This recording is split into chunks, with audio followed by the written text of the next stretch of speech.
حضرت علی رضی اللہ تعالیٰ عنہ نے یمن سے نبی کریم صلی اللہ علیہ وسلم کی خدمت میں کچھ سونا بھیجا تو آپ نے اسے 4 آدمیوں میں تقسیم کر دیا۔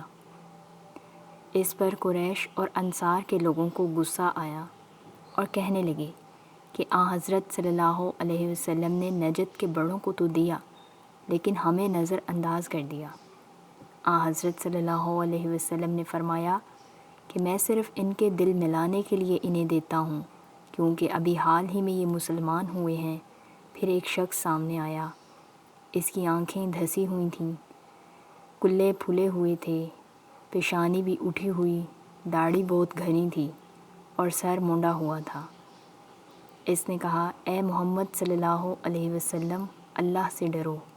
حضرت صلی اللہ علیہ وسلم نے فرمایا، اگر میں ہی اللہ کی نافرمانی کروں گا تو پھر اس کی فرما برداری کون کرے گا؟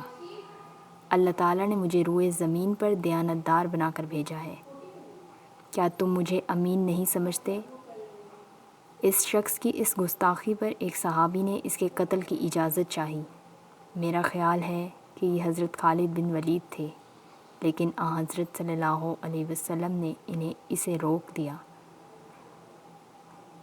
پھر وہ شخص وہاں سے چلنے لگا تو حضرت صلی اللہ علیہ وسلم نے فرمایا، اس شخص کی نسل سے، یا آپ صلی اللہ علیہ وسلم نے فرمایا کہ اس شخص کے بعد اسی کی قوم سے ایسے لوگ جھوٹے مسلمان پیدا ہوں گے جو قرآن کی تلاوت تو کریں گے لیکن قرآن مجید ان کے حلق سے نیچے نہیں اترے گا۔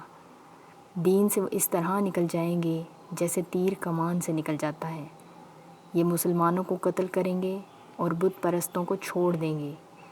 اگر میری زندگی اس وقت تک باقی رہے تو میں ان کو اس طرح قتل کروں گا جیسے قوم عاد کا عذاب الہی سے قتل ہوا تھا کہ ایک بھی باقی نہ بچا۔